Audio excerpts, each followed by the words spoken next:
ప్రభునందు ప్రియులారా, చేరువచ్చిన మీ అందరికీ ప్రభువైన యేసుక్రీస్తు నామమున వందనాలు తెలియజేస్తున్నాను. ఈ సమయంలో దేవుని యొక్క వాక్యములో నుండి నిర్గమాకాండము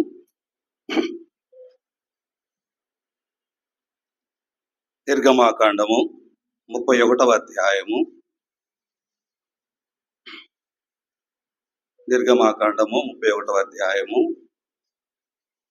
మొదటి నుండి నేను కొన్ని వచనాలు చదువుతాను. నిర్గమాకాండము 71వ పేజీ. నిర్గమాకాండము 31వ అధ్యాయము మొదటి నుండి. మరియు యెహోవా మోషేతో ఇట్లనెను, చూడుము, నేను యూదా గోత్రములో హూరు మనుమడును హూరు కుమారుడునైన బెసలేలు అను పేరు గల వారిని పిలిచితిని.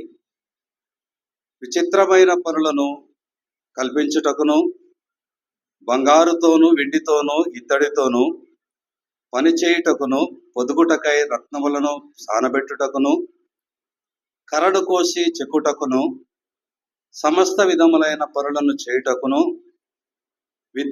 జ్ఞాన విద్యా వివేకములను సమస్తమైన పనుల నేర్పును వానికి కలుగునట్లు వానిని దేవుని ఆత్మపూర్ణిగా చేసి ఉన్నాను. మరియు నేను దాను గోత్రములోని అహీమాసాకు కుమారుడైన అహోలియాబును అతనికి తోడు చేసి తిని, నేను నీకు ఆజ్ఞాపించిన అన్నియు చేయనట్లు జ్ఞాన హృదయులందరి హృదయములలో జ్ఞానముంచి ఉన్నాను. ప్రత్యక్ష గుడారమును, సాక్ష్యపు మందసమును, దాని మీదనున్న కరుణాపీఠములను, ఆ గుడారపు ఉపకరణములన్నిటినీ, బల్లను దాని ఉపకరణములను, నిర్మలమైన దీపవృక్షమును దాని ఉపకరణములన్నిటినీ, ధూపవేదికను, దహన బలిపీఠమును దాని ఉపకరణములన్నిటినీ, గంగాళమును దాని పీటను, యాజక సేవ చేయనట్లు సేవా వస్త్రములను, యాజకుడైన అహరోను యొక్క ప్రతిష్ఠిత వస్త్రములను, అతని కుమారుల వస్త్రములను, అభిషేక తైలమును, పరిశుద్ధ స్థలము కొరకు పరిమళ ధూప ద్రవ్యములను నేను నీకు ఆజ్ఞాపించిన ప్రకారముగా వారు సమస్తమును చేయవలెను. చిన్న ప్రార్థన. మహాపరిశుద్ధుడు అయిన తండ్రి, ప్రేమగల మా దేవ, ఈ ప్రభు దినములో ఉదయకాలం ప్రారంభించబడిన కూడిక ఆరాధనంతటిలో కూడా ప్రభా మీరు మహిమ పొంది ఉన్నారని నమ్ముచున్నాం. ప్రభా, రక్షించబడిన మేమందరము మీ మరణ పునరుద్ధానములను జ్ఞాపకం చేసుకుని దేవా, మీరు మాకు అనుగ్రహించిన రక్షణను మేము తలపోసుకుంటూ కృతజ్ఞతాస్తుతులతో ప్రభా మీ సన్నిధిలో మేము ప్రవేశించి మిమ్మల్ని ఆరాధించుకొని ఉన్నాం. ప్రభా దేవా, ఈ సమయంలో తిరిగి కొద్ది హెచ్చరిక భాగముగా ఒక చిన్న భాగాన్ని చదువుకుని ఉన్నాం. చదవబడిన లేఖన భాగములు మా కొరకాయ మీరు దీవించండి. నిలుచున్న ప్రభా నిష్ప్రయోజకుడైన మీ దాసుని మీరు బలపరచండి. మీ ఆత్మపూర్ణులుగా చేయండి, బలపరచమని వేడుకుంటున్నాం. దీనిలో ఉన్న సత్యాలు ప్రభా మేము తెలుసుకొని దాని ప్రకారముగా మీరు జీవించినట్లు కూడా మీ సహాయమును మాకు అనుగ్రహించమని వేడుకుంటూ, వినగల చెవులను, గ్రహించగల హృదయాలను మీరు అనుగ్రహించమని, నిద్రాశక్తులను దూరపరచమని, బలహీనుడనైన నన్ను బలపరిచి నీ ఆత్మ నడిపింపు నాకు అనుగ్రహించమని మా ప్రభువును ప్రియరక్షకుడైనటువంటి యేసుక్రీస్తు నామమున ప్రార్థించి వేడుకుంటూ ఉన్నాము తండ్రి, ఆమేన్. ప్రభునందు ప్రియులారా, చదవబడినటువంటి ఈ యొక్క భాగములో దేవుడైన యెహోవా మోషేతో చెప్పినటువంటి ఒక మాట ఇక్కడ మనము చూస్తున్నాం. దేవుడు ప్రత్యక్ష గుడారమును గురించి ఈ యొక్క అధ్యాయంలో మనము జ్ఞాపకము చేసుకుంటాం. ప్రత్యక్ష గుడారమును రూపొందించటానికి, కట్టడానికి 2 మనుషులను దేవుడు ఏర్పాటు చేసినట్లు మనం ఈ భాగములో చదువుకున్నటువంటి వచనాలలో మనము చూస్తాం. ఇద్దరు మనుషులు, వారిలో మొదటి వ్యక్తి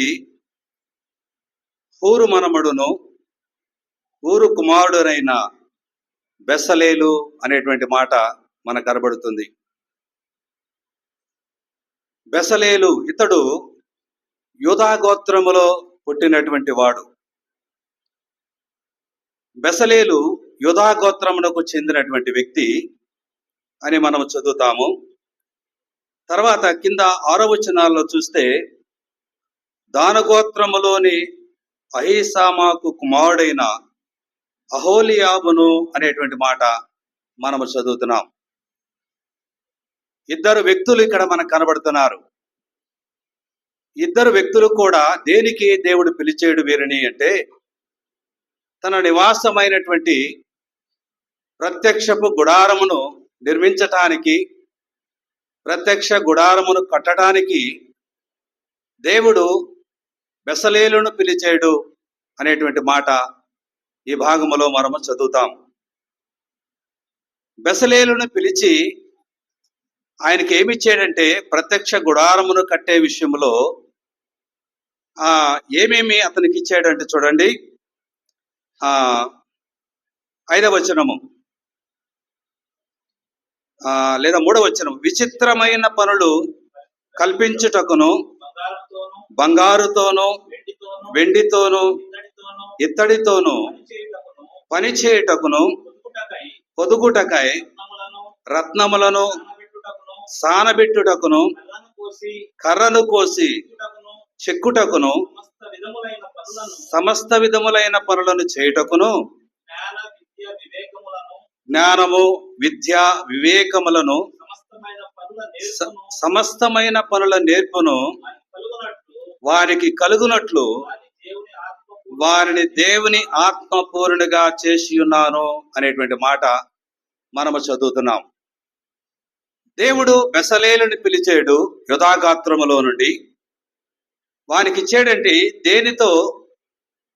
ప్రత్యక్ష గుడారమును కట్టడానికి, ప్రత్యక్ష గుడారమును నిర్మించటానికి ఈ యొక్క బెసలేలుకు ఇచ్చినటువంటి ఆధిక్యతలు ఏమిటంటే, ఏమిచ్చాడంటే జ్ఞానం ఇచ్చాడు, విద్య ఇచ్చాడు, వివేకమును ఇచ్చాడు, సమస్తమైన పనులు నేర్పును వానికి కలుగునట్లు వారిని దేవుని ఆత్మపూర్ణిగా చేసి ఉన్నాను అనేటువంటి మాట ఇక్కడ మనము జ్ఞాపకం చేసుకుంటున్నాం. 4 రకాలైనటువంటి విశేషమైనటువంటి పనులను దేవుడు వారికి బెసలేలుకి ఇచ్చినట్లు మనము చదువుతాం. ప్రత్యక్ష గుడారము కట్టాలి అంటే జ్ఞానము కావాలి.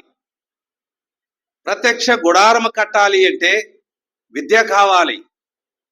ప్రత్యక్ష గుడారము నిర్మించాలి అంటే అతనికి ఏమి కావాలి? వివేకము కావాలి. సమస్త విధములైన పనులను చేయటానికి జ్ఞాన హృదయము, వారికి నేర్పును కూడా కావాలి అనేటువంటి విషయాలు మనము జ్ఞాపకం చేసుకుంటున్నాం. మనం ఒక పని చేయాలి అంటే ఆ పని చేయటానికి తగిన జ్ఞానము మనకు కావాలి.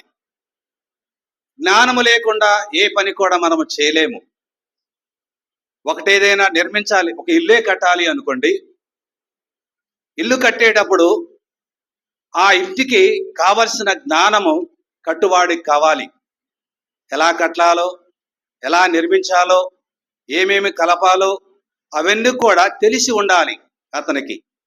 తెలియకుండా ఎవడబడితే వాడు ఇల్లు కట్టడానికి వీలు లేదు. అలానే ప్రత్యక్ష గుడారము కట్టడానికి దేవుడు ఒక వ్యక్తిని ప్రత్యేకముగా పిలుచుకున్నాడు. ప్రత్యేకముగా పిలుచుకుని ఆ వ్యక్తికి జ్ఞానం ఇచ్చాడు, విద్యనిచ్చాడు, వివేచన ఇచ్చాడు, నేర్పును కూడా ఇచ్చాడు. ఈ 4 కూడా అతనికి దయచేసి విచిత్రమైన పని చేయటానికి ప్రత్యేకముగా బెసలేలును యూదా గోత్రములో నుండి దేవుడు ఎన్నుకున్నాడు. అతనికి తోడుగా ఇంకెవరిని ఎన్నుకున్నాడు? 6వ వచనములో దాను గోత్రములోని అహీసామాకు కుమారుడైన అహోలియాబును అతనికి తోడుగా అనుగ్రహించాడు. ఇద్దరు వ్యక్తులు కనబడుతున్నారు, బెసలేలు, అహోలియాబు. వీరిద్దరు కూడా దేవుని యొక్క ప్రత్యక్ష గుడారమును తయారు చేసే విషయంలో జ్ఞానవంతులుగా చేశాడు, విద్యావంతులుగా చేశాడు, సమస్తమైనటువంటి నేర్పును వారికి కలిగేటట్లా చేశాడు, వివేకమును కూడా అనుగ్రహించాడు. వీరిద్దరిని కలిపాడు, పిలుచుకున్నాడు. వారికి తోడుగా కొంతమందిని కూడా వారికి సహాయకరులుగా దేవుడు నియమించినట్లు కింద వచనాలలో మనము జ్ఞాపకం చేసుకుంటున్నాం. ప్రభునందు ప్రియులారా, ఈ భాగములో మనం చూస్తే బెసలేలుని పిలిచినటువంటి ఉద్దేశము, యూదాగోత్రములో బెసలేలును పిలిచి వారిని ప్రత్యేకమైన పనికి ఏర్పాటు చేసుకున్నాడు దేవుడు. వాస్తవముగా ఐగుప్తు దేశంలో ఇశ్రాయేలు ప్రజలకు వారు చేసినటువంటి పనులేమిటి? ఐగుప్తు దేశంలో వారు ఉన్నంత కాలము 430 సంవత్సరాలు ఉన్నారు కదా. వారు చేసినటువంటి పని ఏంటంటే, ఐగుప్తీయులకు రాళ్లను తయారు చేసే పని, ఇటుక రాళ్లను తయారు చేసే పని.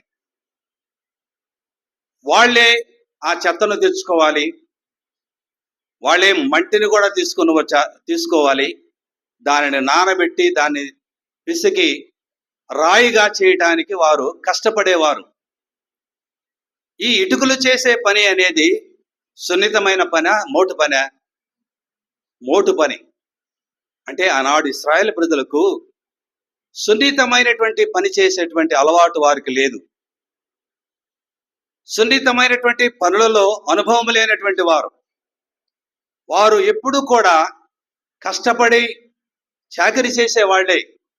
ఆ మట్టిని అడుసును తొక్కి రాళ్లను చేసి వాటిని కాల్చి ఐగుప్తు అధికారులకు వారిని అప్పగించేవాళ్ళు.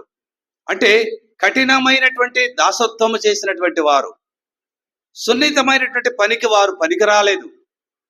కానీ అలాంటి ఇశ్రాయేలు ప్రజలైనటువంటి వారిని మోటు పని చేసి కష్టపడేటువంటి తత్వము కలిగినటువంటి ఇశ్రాయేలీయులను ఇప్పుడు దేవుడు దేనికి ఎన్నుకుంటాడు అంటే, యూదాగోత్రములో బెసలేలును విచిత్రమైన పనికి అనేటువంటి మాట ఇక్కడ మనము చూస్తున్నాము. విచిత్రమైన పనులు కల్పించుటకును, అంటే బంగారముతోను, వెండితోను, ఇత్తడితోను పని చేయుటకును, పొదుగుటకై రత్నములను సానబెట్టుటకు, కర్రను కోసి చెక్కుటకును, సమస్త విధములైన పనులను చేయుటకును అనే మాట ఇక్కడ మనము చూస్తున్నాము. సున్నితమైన పనికి వారిని పిలుస్తున్నాడు ఇప్పుడు. ఒకప్పుడు వారు దాసత్వములో బండ పనులు చేసినటువంటి వారు, కఠోరమైన కష్టములు చేసినటువంటి వారు, మోటు పని చేసినటువంటి వారే కానీ సున్నితమైన పనికి వారు అలవాటు పడినటువంటి వారు కాదు. అలాంటి వారిని దేవుడు ప్రత్యేకముగా ఒక గోత్రములోనటువంటి ఒక వ్యక్తిని పిలుచుకొని మంచి సున్నితమైనటువంటి పని చేయడానికి, ప్రత్యక్షపు గుడారమును నిర్మించటానికి, దానిని అలంకరించటానికి, దానిలో ఉన్న ఉపకరణములను తయారు చేయటానికి కొరకై ఇద్దరు వ్యక్తులను దాను గోత్రములో నుండి, యూదాగోత్రములో నుండి ప్రత్యేకించుకొని ఇద్దరులను పిలిచి ఆ పనిని అప్పగిస్తున్నాడు అనేటువంటి విషయాన్ని మనము జ్ఞాపకం చేసుకుంటున్నాం. దీనిని మన యొక్క ఆత్మీయ జీవితానికి అన్వయించుకుంటే, ఆనాడు ఇశ్రాయేలు ప్రజలు ఎన్నికలేనటువంటి వారే కానీ ఏ పనికి కూడా వారు అంత సున్నితమైన శ్రేష్టమైనటువంటి పని చేసేవారు కాకపోయినప్పటికీ ఒక దినమున వారిని దేవుడు పిలుచుకొని ప్రత్యేకించుకొని తన గుడారమును, ప్రత్యక్ష గుడారమును నిర్మించటానికి కొరకై ఏ రీతిగా వారిని ఏర్పాటు చేసుకున్నాడు, వారికి జ్ఞాన హృదయం ఇచ్చాడు, విద్యనిచ్చాడు, వివేకమునిచ్చాడు, నేర్పుతనమునిచ్చాడు, ఈ భాగంలో మనము జ్ఞాపకం చేసుకుంటున్నాం. దీన్ని బట్టి మనం జ్ఞాపకం చేసుకునేది, వారికి జ్ఞాన హృదయం ఇచ్చాడు అంటే జ్ఞానమిచ్చేవాడు ఎవరు? ఈ లోకములో జ్ఞానము కలుగు చేసేవాడు ఎవరు? జ్ఞానమును దయచేసేవాడు ఎవరు అంటే మన ప్రభువైన యేసుక్రీస్తు వారే. సామెతల గ్రంథంలో మనం అనేక సార్లు చూసుకుంటాం. జ్ఞానము ఎవరి ద్వారా కలుగుతుంది, జ్ఞానము ఎవరి ద్వారా మనకు దయచేయబడుతుంది అనేది మనం చూస్తే యెహోవా యందు భయభక్తులు కలిగి ఉండుటయే జ్ఞానమునకు మూలము. ఈ మాటలు సామెతల గ్రంథం 1వ అధ్యాయం నుండి మనం చదువుతుంటే జ్ఞానము దయచేసేటువంటి దేవుని గురించి అనేక సార్లు మనం చదువుతాం. అంటే దీనిని బట్టి మనం అర్థం చేసుకునేది ఏంటంటే జ్ఞానమిచ్చువాడు దేవుడు, జ్ఞానము కలుగు చేసేవాడు దేవుడే. ఆ జ్ఞానము ఎవరు అంటే దేవుడే జ్ఞానమై ఉన్నాడు. యెహోవా యందు భయభక్తులు కలిగి ఉండుటే జ్ఞానమునకు మూలము అనేటువంటి మాట మనము సామెతల గ్రంథంలో చూస్తాం.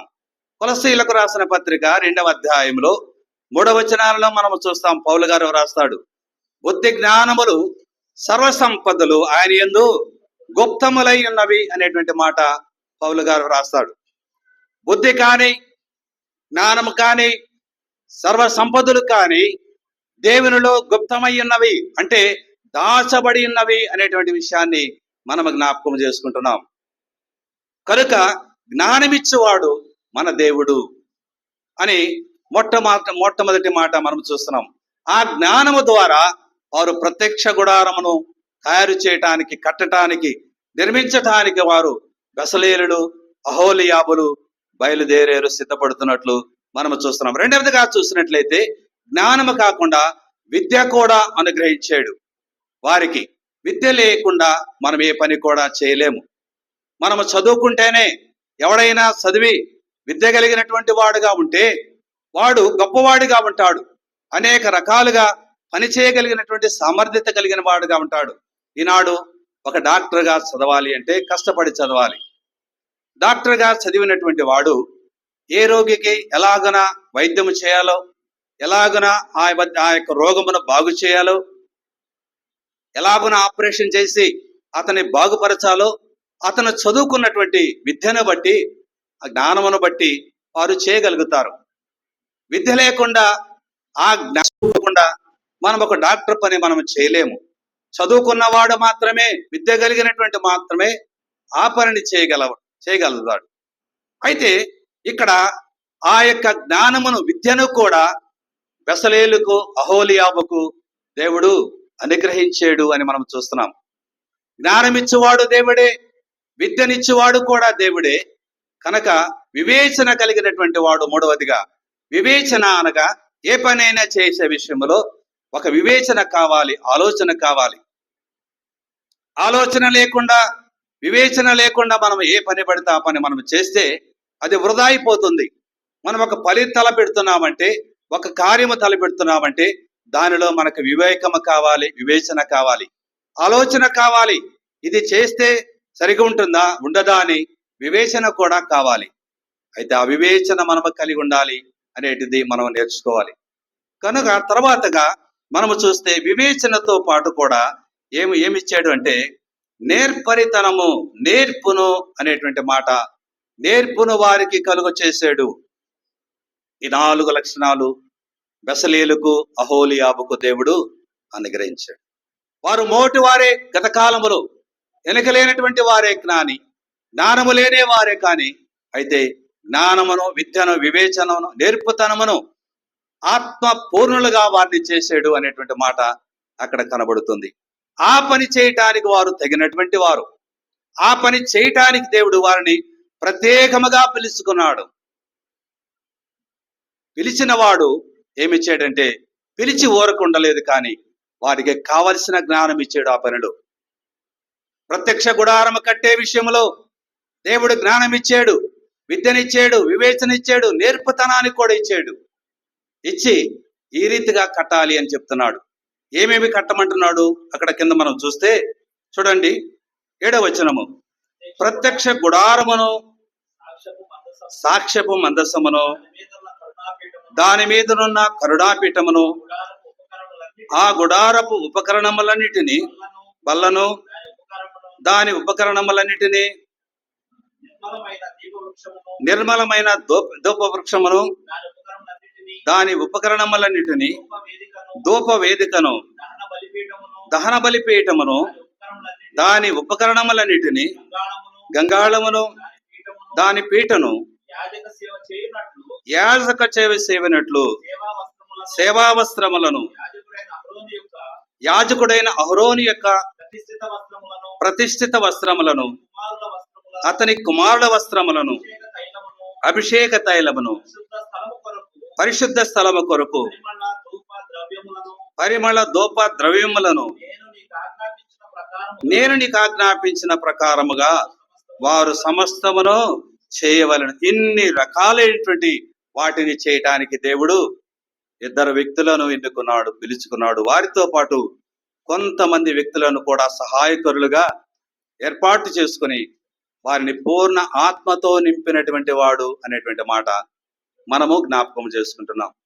ప్రభునందు ప్రియులారా, ఈ యొక్క భాగములో ఈ మాటలు మన జీవితాలకి అన్వయించుకుంటే, ఈ మాటలు మన జీవితాలకు అన్వయించుకుంటే మనము కూడా ఒకప్పుడు ఎలాంటి వారము? ఆనాడు ఇశ్రాయేలు ప్రజలు మోటుతనమునకు సంబంధించినటువంటి వారు, నైపుణ్యత లేనిటువంటి వారు, కష్టపడి మరి వెట్టి చాకరీ చేసేటువంటి వారే. కానీ అలాంటి వారిని దేవుడు పిలుచుకొని ఒక గోత్రములో నుండి లేదా ఇద్దరు గోత్రములో నుండి వారిని ప్రత్యేకముగా పిలుచుకొని వారికి మంచి సున్నితమైనటువంటి పనులు చేయటానికి, బంగారమును, ఉపకరణములను, రత్నములను పొదిగించే పనిలో శ్రేష్టమైనటువంటి పని, సున్నితమైన పని, జ్ఞాన హృదయము కలిగినటువంటి పనిని వారికి అప్పగించేనట్లు మనము చూస్తున్నాం. మన జీవితాలలో కూడా మనము కూడా ఎలాంటి వారము? మనము చీకటిలో ఉన్నటువంటి వారము. మొదటి పేతురు పత్రిక 2వ అధ్యాయము 9వ వచనములో మనం చూస్తాం. చీకటిలో నుండి ఆశ్చర్యకరమైన తన వెలుగులోనికి మిమ్మును పిలిచిన వాని యొక్క గుణాతిశయములను ప్రచురం చేయటానికి కొరకై ఏర్పరచబడినటువంటి వంశము. దేవుడు మనల్ని ఎందుకు పిలుచుకున్నాడు అంటే, ఆనాడు బెసలేలు అహోలియాబును పిలిచిన ఉద్దేశము ప్రత్యేకమైన పనిని, ప్రత్యేకమైన ప్రత్యక్ష గుడారము నిర్మించే విషయంలో వారిని ఏర్పాటు చేసుకున్నాడు, పిలుచుకున్నాడు. మనల్ని ఎందుకు పిలుచుకున్నాడు అంటే, చీకటిలో నుండి ఆశ్చర్యకరమైన తన వెలుగులోనికి మనల్ని పిలిచినటువంటి ఉద్దేశం ఏమిటి అంటే, మనము కూడా పిలిచినటువంటి పిలుపుకు తగినట్లుగా ఆయన పని చేయటానికి మనము పిలువబడ్డాం. ఏ పని చేయటానికి?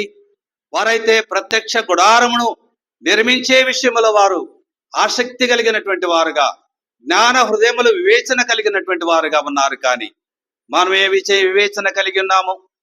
సంఘం అనేటువంటి క్రీస్తు యొక్క శరీరము, క్రీస్తు శరీరం అనే సంఘమును కట్టే విషయములో దేవుడు మనలను కూడా పాలిభాగస్తులుగా చేసి ఉన్నాడు.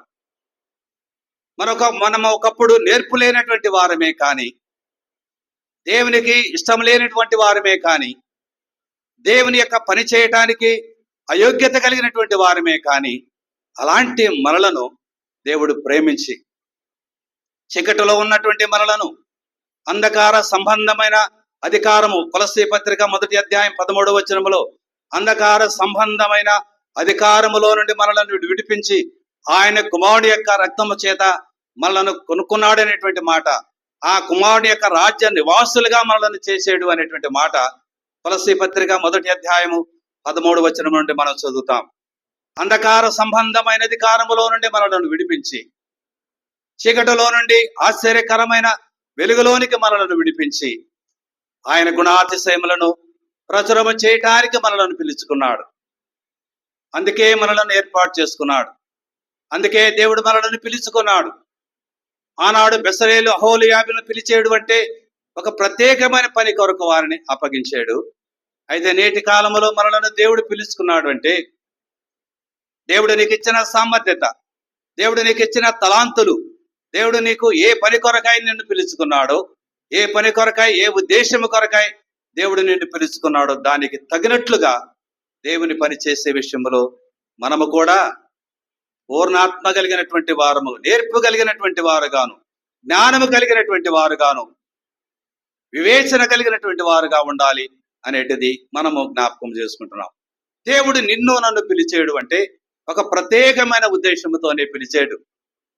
మనము పిలువబడ్డాము, రక్షించబడ్డాము అంటే దేవుని కొరకు మన వంతు మనము సహాయము కొద్దిగైనా పని చేయవలసినటువంటి వారమై ఉంటున్నాం.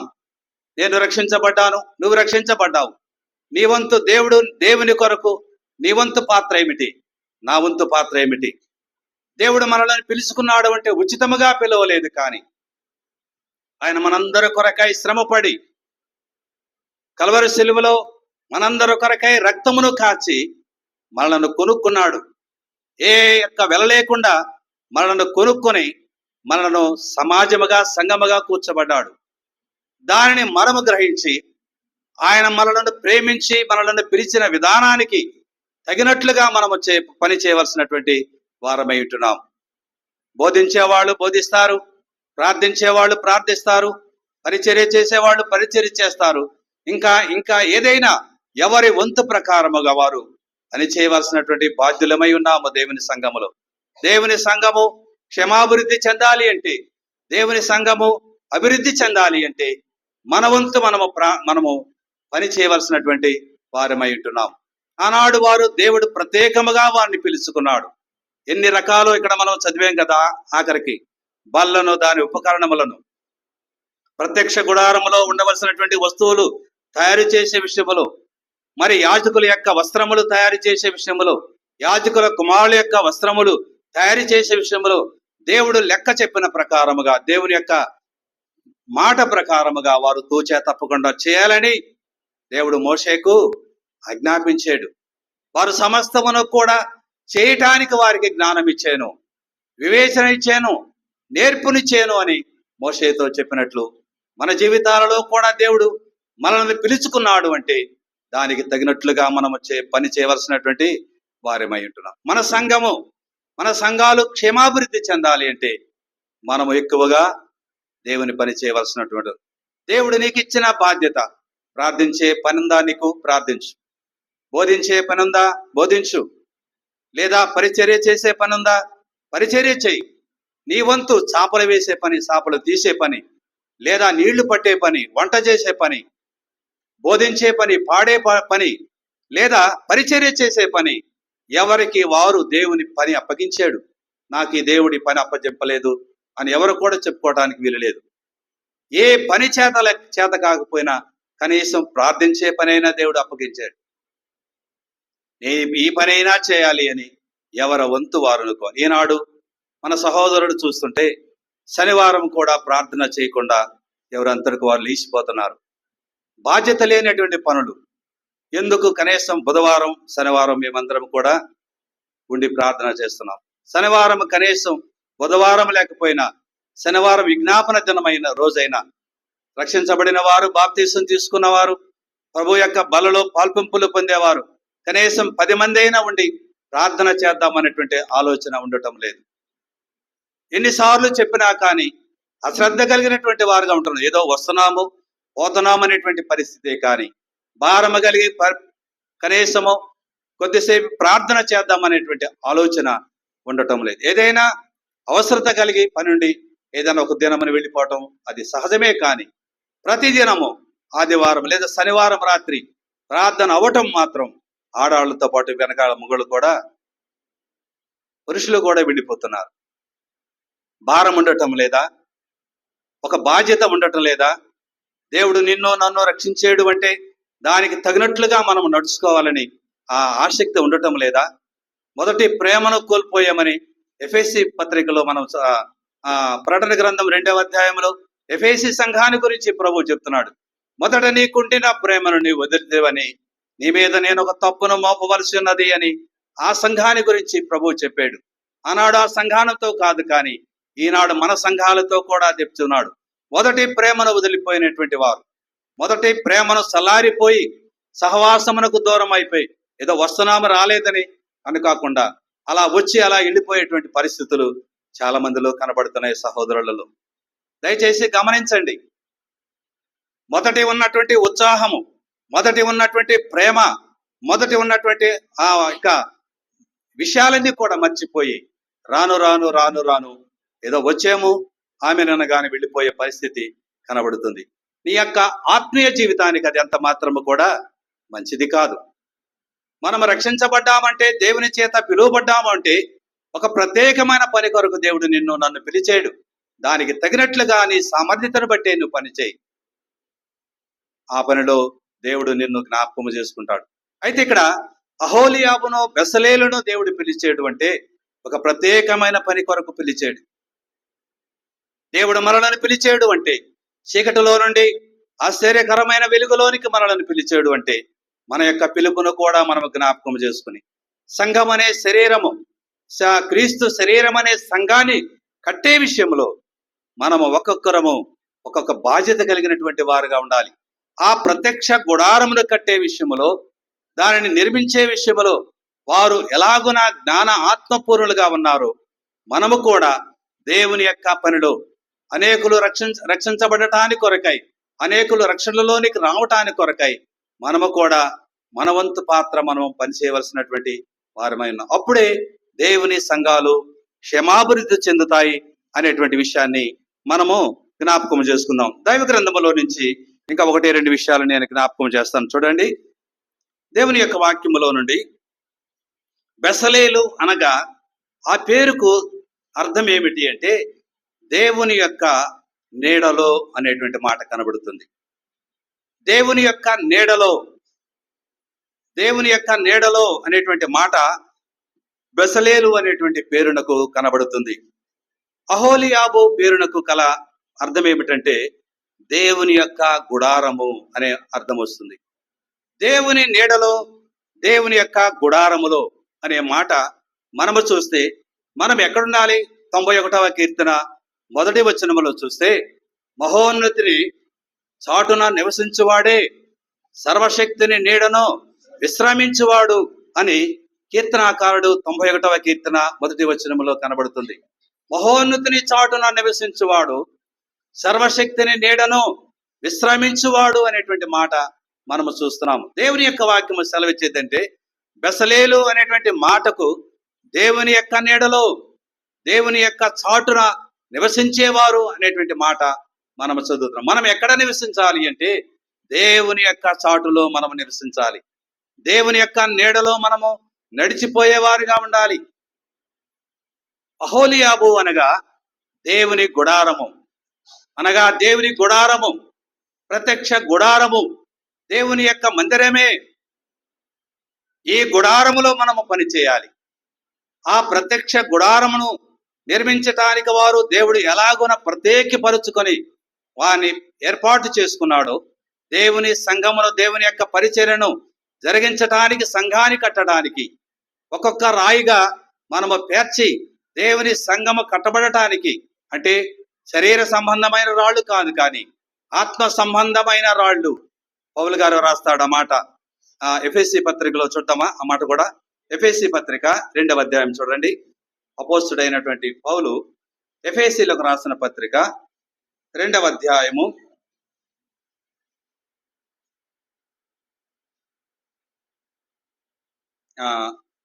19వ వచనం నుండి చూస్తే చూడండి. 19వ వచనం, కాబట్టి మీరిక మీదట పరజనులను పరదేశులనై ఉండక పరిశుద్ధులతో ఏకపట్టణస్థులను దేవుని ఇంటి వారునై ఉన్నారు.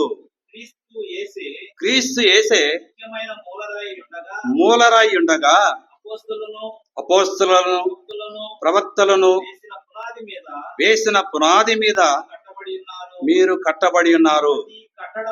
ప్రతి కట్టడమును ఆయనతో చక్కగా అమర్చబడి ప్రభువునందు పరిశుద్ధమైన దేవాలయముటకు వృద్ధి పొందుతున్నది. చాలు. ఇక్కడ మనము చూస్తే ఆత్మ సంబంధమైనటువంటి కట్టడం గురించి ఇక్కడ మనము చూస్తున్నాం. కాబట్టి మీరిక మీదట పరజనులు పరదేశంలో ఉండక పరిశుద్ధులతో ఏకపట్టణస్థులను దేవుని ఇంటి వారునై ఉన్నారు అనే మాట ఇక్కడ మనం చూస్తున్నాము. క్రీస్తే ముఖ్యమైన మూలరాయి అనేటువంటి మాట మనం చూస్తున్నాము. ప్రతి కట్టడము ఆయనలో చక్కగా అమర్చబడి ప్రభువునందు పరిశుద్ధమైన దేవాలయముటకు వృద్ధి పొందుతున్నది. ఇక్కడ మనము దేనిని కట్టాలి, దేని మీద కట్టాలి అంటే మనము దేవుని యొక్క మందిరమును,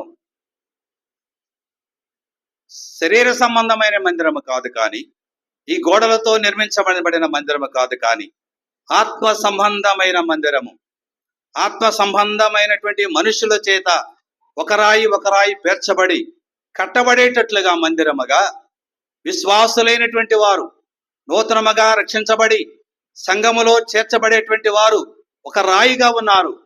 ఆ రాయి 10 రాళ్లు కలిసి ఒక గోడగా ఎలాగూ తయారైబడుతుందో 10 మంది విశ్వాసులు నూతనముగా రక్షించబడినటువంటి వారు, అంతకుముందు రక్షించబడిన వారు మనమందరము కూడా ఒక సంఘముగా దేవాలయముగా కట్టబడుచున్నాము.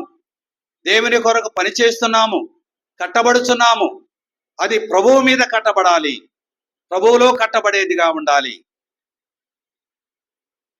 శరీర సంబంధమైనటువంటి కట్టబడేది కాదు, కానీ అది పరిశుద్ధమైన దేవాలయముగా కట్టబడుచున్నారు అనేటువంటి మాట మనము జ్ఞాపకం చేసుకుంటున్నాం. రక్షించబడిన మనమందరము కూడా దేవునికి ఒక ఆలయమై ఉన్నాము. క్రీస్తు శరీరమునకు ఆలయం ఉన్నట్లు, ఆయన సంఘమునకు శిరస్సు ఉన్నట్లు మనమందరము కూడా ఆయన సంఘములలో అవయవములై ఉన్నాము, రాళ్ల వలె ఉన్నాము, కట్టబడుచున్నాము.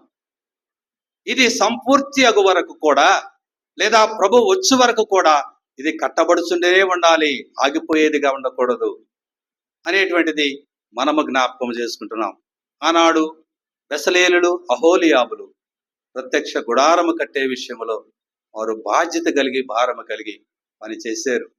దేవుడు వారికి ఆ జ్ఞానం ఇచ్చాడు, ఆ విద్యనిచ్చాడు, వివేచన ఇచ్చాడు, నేర్పుతనాన్ని కూడా ఇచ్చాడు. అలాగున కట్టారు. అయితే మన జీవితాలలో కూడా దేవుడు మనల్ని పిలిచినది ఎందుకు అంటే, దైవ గ్రంథంలో అనేక మందిని పిలిచాడు. వారందరిని గురించి మనం చెప్పుకోలేము, కానీ అపోస్తుడైనటువంటి పౌలుని ఎందుకు దేవుడు పిలిచాడు అంటే, అపోస్తుడైనటువంటి పౌలు గత కాలంలో ఎలాంటి వాడు? సంఘములను హింసించినటువంటి వాడు, అనేకుల మరణమునకు కారకుడైనటువంటి వాడు. సౌలు అనగా అనేకులు భయపడి పారిపోయినటువంటి స్థితి కలిగినటువంటి అలాంటి సౌలును దేవుడు పిలిచి, మార్పు చెంది పిలిచి ఎందుకు పిలిచాడు అంటే, అన్యజనులకు సువార్తను ప్రకటించటానికి, అన్యజనుల మధ్య నా నామమును ప్రకటించటానికి కొరకై ప్రత్యేకముగా పౌలును దేవుడు పిలుచుకున్నాడు. అన్యజనులకు సువార్తను ప్రకటించటానికి. పేతురుని ఎందుకు పిలుచుకున్నాడు అంటే, రక్షించబడిన లేదా వారు పేతురుని ఎందుకు పిలుచుకున్నాడు అంటే, అన్యజనులకై కాదు, కానీ రక్షించబడిన వారికి కూడా, సున్నతి పొందినటువంటి వారికి, అదే మాట నాకు గుర్తు రావట్లేదు, సున్నతి పొందిన వారికి పేతురును సువార్త ప్రకటించడానికి కొరకై దేవుడు పేతురును ప్రత్యేకముగా ఉన్నాడు. అన్యజనులకు పౌరునైతే పిలుచుకుంటే, సున్నతి పొందిన వారికి దేవుని యొక్క వాక్యాన్ని బోధించడానికి పేతురును దేవుడు ఎన్నుకున్నాడు. ఇర్మియాను ఎందుకు పిలుచుకున్నాడు? ఇర్మియాను ఎందుకు పిలుచుకున్నాడంటే, ఇశ్రాయేలులకు ప్రజలుగా ప్రవక్తగా ఉండటానికి, ఇశ్రాయేలుల క్షేమమును గూర్చి ప్రార్థించటానికి ఇర్మియాను ప్రత్యేకముగా దేవుడు పిలుచుకున్నాడు. ఈ రీతిగా యెషయా భక్తుని కానీ, ఇర్మియాను కానీ, హెజ్కేలును కానీ, క్రొత్త నిబంధనలో మనము పౌలును కానీ, ఇలాగున అనేక మంది భక్తులను పిలిపిన ఆ యొక్క పిలుపులను గురించి మనం చదువుకున్నప్పుడు వారి యొక్క పిలుపులో దేవుని యొక్క ఉద్దేశం కనబడుతుంది. దేవుని యొక్క పని కొరకు వారు ప్రత్యేకముగా ఎన్నుకోబడ్డారు. ఆ ప్రకారముగా వారు దేవుని పని కొనసాగించినటువంటి వారుగా, ప్రాణాపాయ స్థితి వచ్చినప్పటికీ కూడా పనిని విడిచిపెట్టకుండా దేవుని కొరకు సాక్షులుగా నిలబడినటువంటి వారుగా కనబడుతున్నారు. ప్రభునందు ప్రియులారా, ఈ యొక్క మధ్యాహ్న కాల సమయంలో దేవుడు మనకు ఒక నేర్పునిచ్చాడు, ఒక పనినిచ్చాడు. దానిలో మనము పని చేయవలసినటువంటి వారముగా ఉన్నాడు. అందుకు మనకు కావలసిన జ్ఞానం ఇచ్చాడు, విద్యనిచ్చాడు, వివేచన ఇచ్చాడు, నేర్పును కూడా ఇచ్చాడు. వివేచన. సామెతల గ్రంథం 22వ అధ్యాయంలో ఒక మాట చదివి నేను ముగిస్తాను. చూడండి, సామెతల గ్రంథం 22వ అధ్యాయంలో ఒక చక్కని మాట కనబడుతుంది.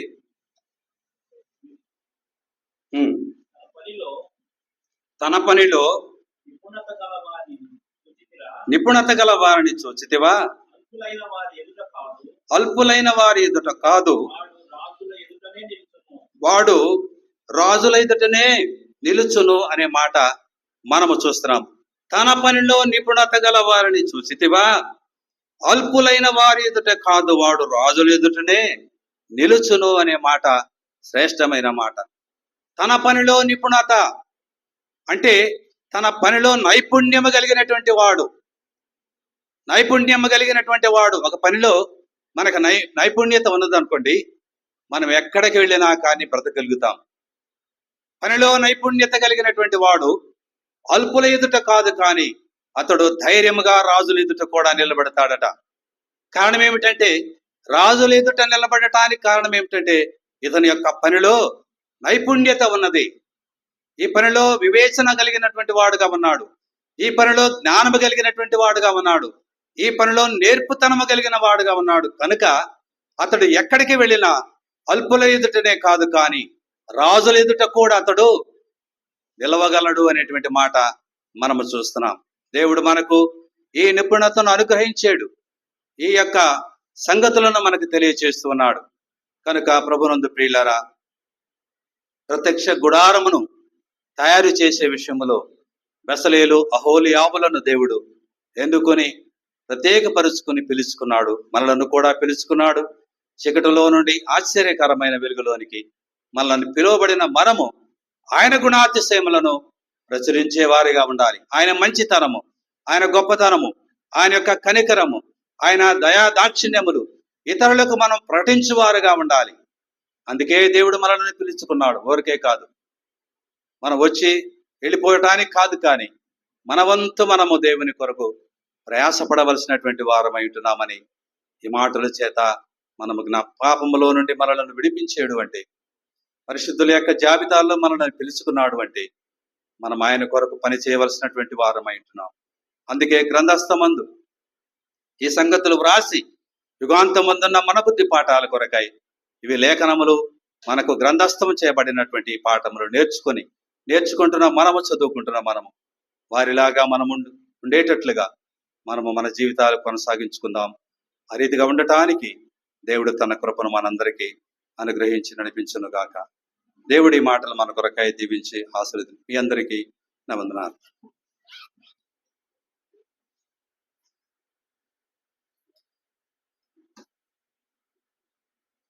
ప్రార్థన. ప్రేమామయుడైన తండ్రి, ప్రియ ప్రభువా, నీ పరిశుద్ధమైన పాదాలకు స్తోత్రములు. ఈ ప్రభుదినములో ప్రభువా, ఉదయకాలము నీ సన్నిధిలో చేరి ఆత్మరూపుడు అయిన నిన్ను ఆత్మతోనూ సత్యముతోనూ ఆరాధించుకునేటువంటి గొప్ప భాగ్యమును మాకు దయచేసినందుకై నీకు స్తోత్రములు.